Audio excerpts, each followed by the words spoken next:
And good morning, everyone. It is OBX Today for Thursday, September 9th, 2021. And it is rather sporty out there this morning as far as the waves go. As you can see, our live shot, courtesy surfchecks.com from Jeanette's Pier. A little cloudy. It'll be a little stormy. Not too bad a day. I say not too bad. I'll take days like this. It's going to be a little steamy out there, too. We got all those stormy, sporty, steamy, and the twin tropical threat today and the next couple of days. But nothing like what Louisiana's dealt with. Nothing like we've seen over the years. This is going to be a wave event that we're going to be dealing with into the weekend here on the Outer Banks. There's a live shot from Jeanette's Pier. Here's how things look down off Hatteras right now. We'll go back to that shot real quick. Not quite as, maybe, it's a little more choppy than what we got there. We got an onshore wind that's blowing. This is at Durant Station. Right as you come in to Hatteras Village, and a little more choppy look to it. That's because the wind is blowing onshore out of the south at about 10, maybe 15 miles an hour. Here's a live shot just south of Avon Pier. Really looking good there as far as the surf goes. Again, a little choppy because of that onshore wind, almost a crosswind there. But Jeanette's really is looking like the cleanest rides right now, and the North Beaches. As we get through the day, that may change a little bit. The wind's going to shift to the north, so it's going to chop up things on the North Beaches and get a little cleaner down south with that offshore wind that's going to kick up later on as the front gets through, because we do have a cold front that's coming across the state, and that's what's bringing us our clouds and our shower activity. Let's pull up the radar for you here this morning and give you a look at it. There we go. And we do have this line of showers, thunderstorms that's kind of split us now.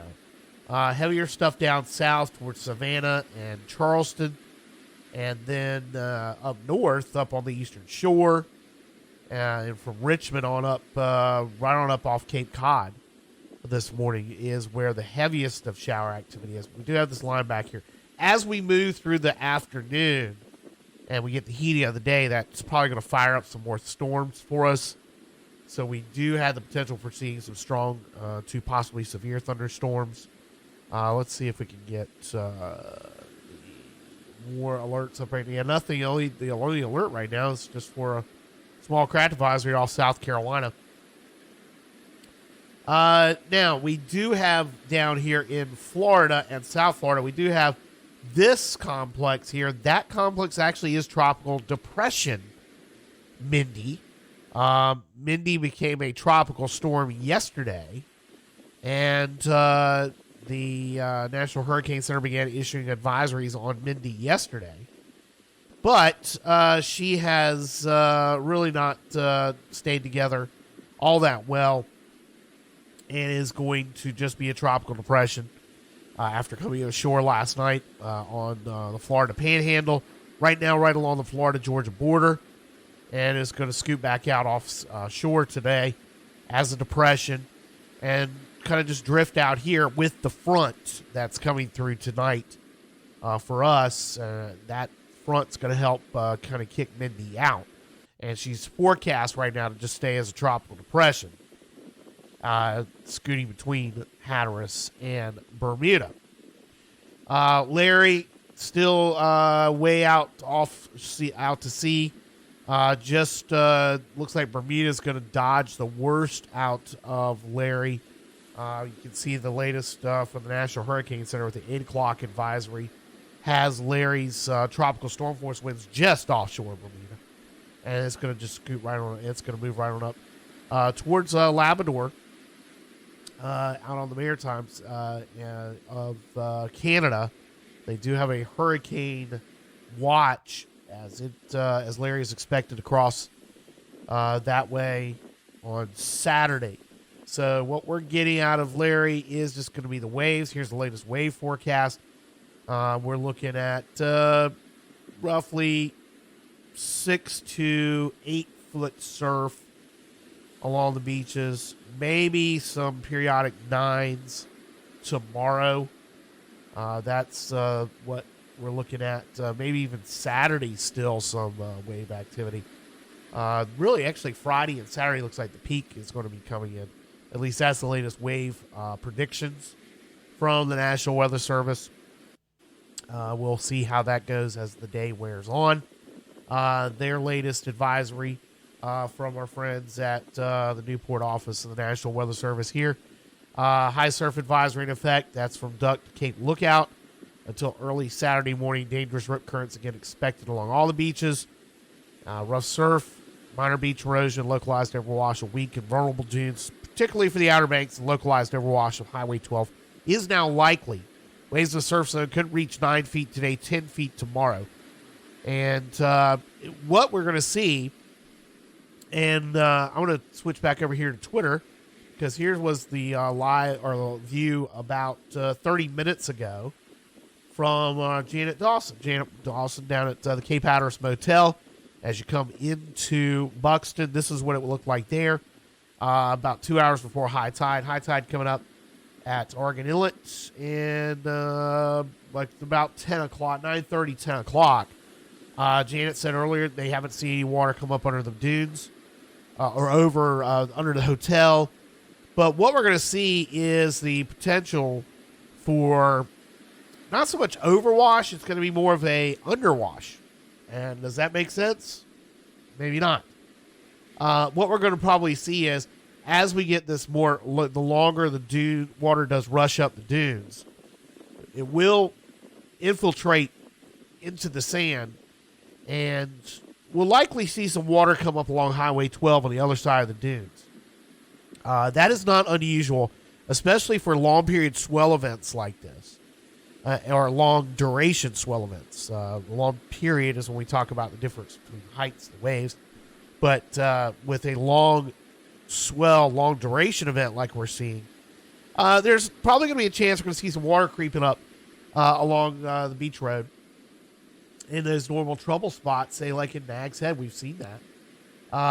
But really the problems will be down on P Island. It's just going to be salt water on the road. So keep that in mind. That is, if you see water standing, even though we're going to get some rain today, we've had some rain yesterday, really what we're going to see is the water coming up from under the dunes through the sand, and that's going to be standing on Highway 12. Canal Zone, P Island, Refuge, not so much at S-turns, but maybe at S-turns, and then as you come into the motels at Buxton.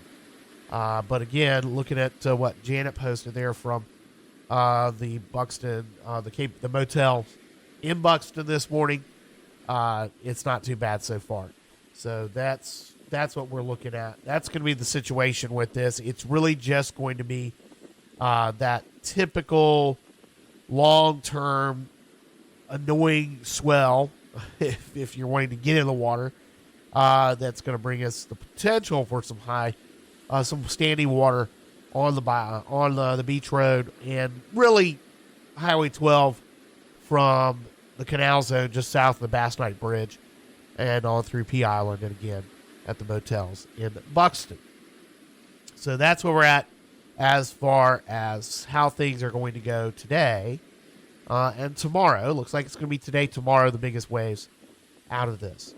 All right, some of our other headlines this morning: a North Carolina state Superior Court judge in Wake County is giving lawmakers until mid-October to fully fund a plan for improving public education, or says he will take direct action.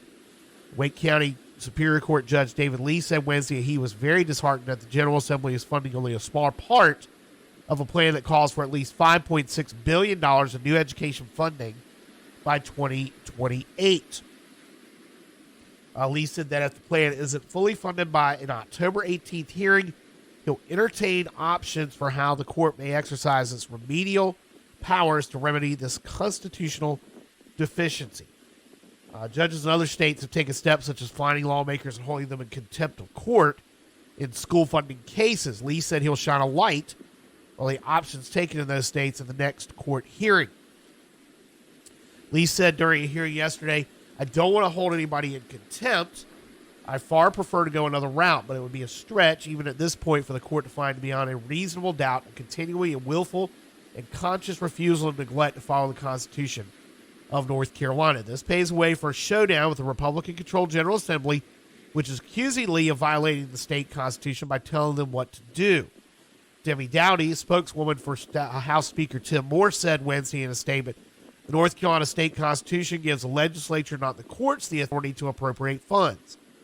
She said this is an arbitrary deadline that does not have the force of law. A spokesman for Senate Leader Phil Berger, Pat Ryan, also accused Lee of overstepping his authority. Ryan said in a statement Wednesday, I don't know how much clearer we can be. If Judge Lee wants to help decide how to spend state dollars, a role that's been the exclusive domain of the legislative branch since the state's founding, then Judge Lee should run for a seat in the House or Senate. That's where the Constitution directs state budgeting decisions be made, not some county trial judge. The new warning is the latest chapter in what's known as the Leandro school funding case. It was initially filed in 1994 by low-wealth school districts to get more state funding. The case is named after a student from Hoke County who has since graduated from college.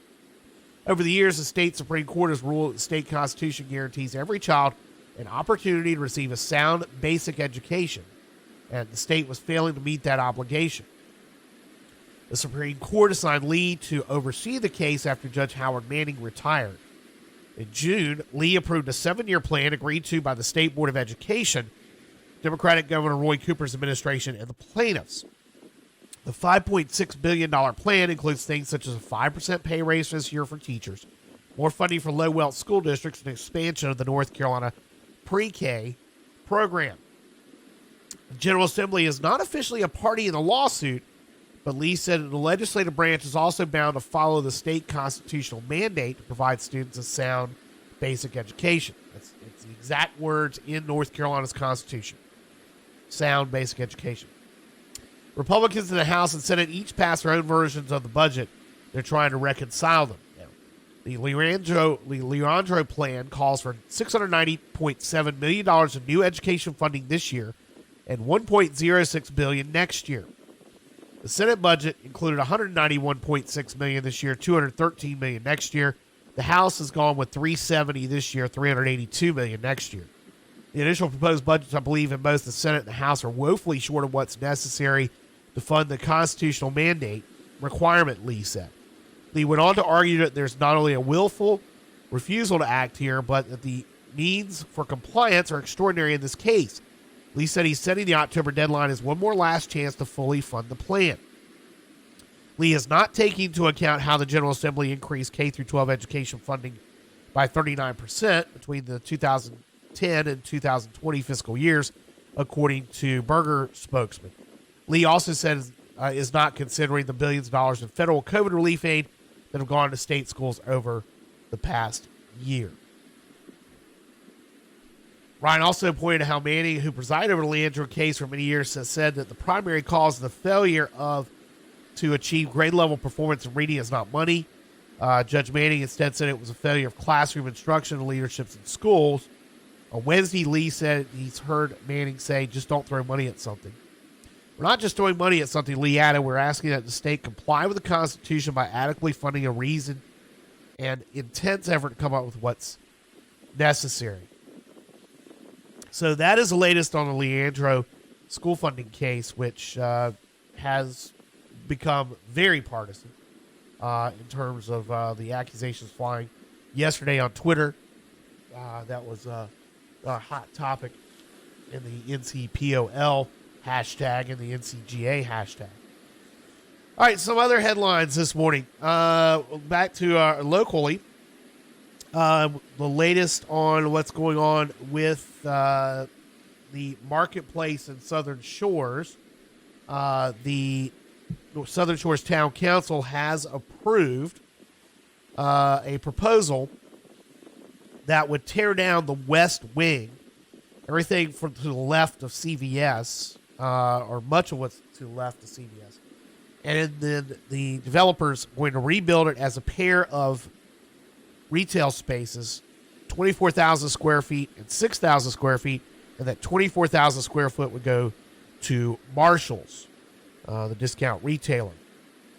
Southern Shores Town Council voted unanimously on Tuesday to approve the Town Planning Board's recommendation to give a conditional approval for the demolition by marketplace owner Aston Properties. This is a story we first reported at OBXToday.com back in July when Barrier Island Bagels announced that they were closing, and that they were closing because they were going out of business because of this proposal from the property owners.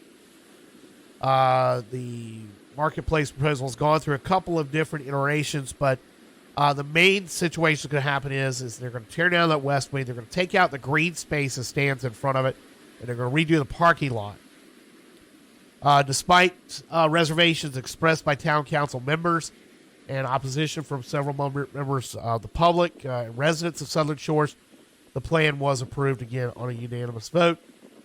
Some of that having to do with, and pointed out by town council members, they really had to approve it because town ordinances allowed for what the developer wants to do, despite the problems that they didn't like.